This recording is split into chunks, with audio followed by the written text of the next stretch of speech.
ប៉ុន្មានឆ្នាំមុនគ្រូនិងសិស្សកំពុងតែដើររួមគ្នានៅពេលដែលពួកគាត់កំពុងតែដើរពួកគាត់បានឃើញវាលស្រែដ៏ធំមួយពួកគាត់មានអារម្មណ៍ថាស្រេកទឹកយ៉ាងខ្លាំងហើយនៅក្នុងកណ្ដាលវាលស្រែនោះគឺមានផ្ទះបាក់បែកតូចមួយពួកគាត់បានដើរទៅជិតផ្ទះនោះហើយបានគោះទ្វារ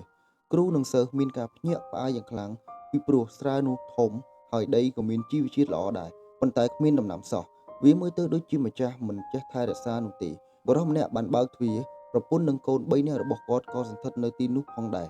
ពួកគេទាំងអស់ស្លៀកពាក់ខោអាវចាស់ៗនិងរហែកគ្រូបាននិយាយដោយសុភាពថាតើអាចឲ្យខ្ញុំសុំទឹកផឹកបានទេ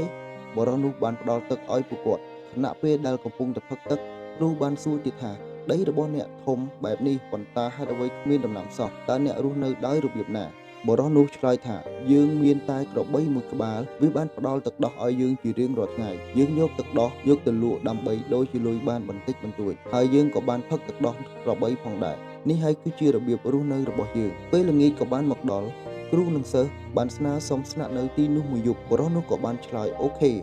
បញ្ហាយប់បន្តិចគ្រូបានដាស់សិស្សឲ្យភ្ញាក់ឡើងហើយនិយាយសំឡេងតិចតិចចូលយើងទៅឥឡូវនេះមុនពេលដែលយើងចេញទៅចូលយកក្របីរបស់ពួកគេហើយនាំវាទៅចូលទៅក្នុងព្រៃជ្រៅផងដែរសិស្សមានការភ្ញាក់ផ្អើលយ៉ាងខ្លាំងគ្រូតែងតែបង្រៀនឲ្យធ្វើសេចក្តីល្អ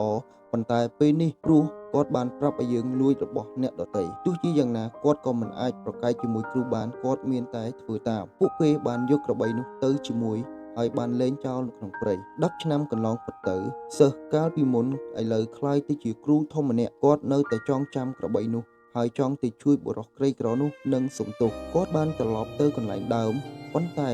ត្រូវបានភ្ញាក់ផ្អើលម្ដងទៀតពីព្រោះដើមឈើមានផ្លែយ៉ាងច្រើនមានផ្ទះដ៏ធំមួយផងដែរគាត់គិតថាប្រហែលជាគ្រួសារនោះបានលក់ដីហើយផ្លាស់ទៅនៅកន្លែងផ្សេងបាត់ហើយគាត់កំពុងតែត្រៀមនឹងចាកចេញពីកន្លែងនោះប៉ុន្តែបានជួបនឹងបុរសម្នាក់ដដែលនោះសិស្សបាននិយាយថាប្រហែលអ្នកមិនចាំខ្ញុំទេខ្ញុំបានមកទីនេះច្រើនឆ្នាំមុន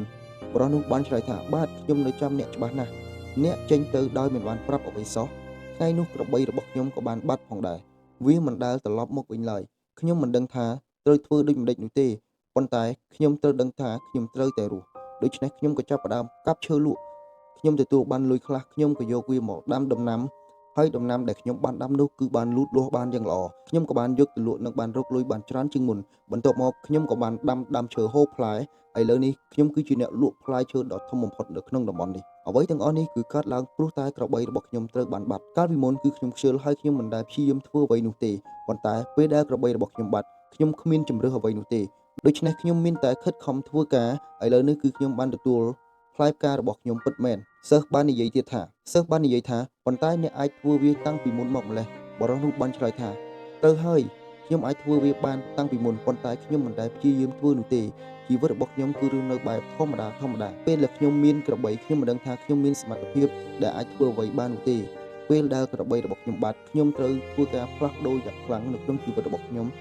បានសម្រេចចិត្តខិតខំនឹងថែរក្សាគ្រួសារមួយនេះឥឡូវនេះគឺខ្ញុំបានធ្វើឲ្យគ្រួសាររបស់ខ្ញុំបានរស់នៅល្អប្រសើរជាងមុន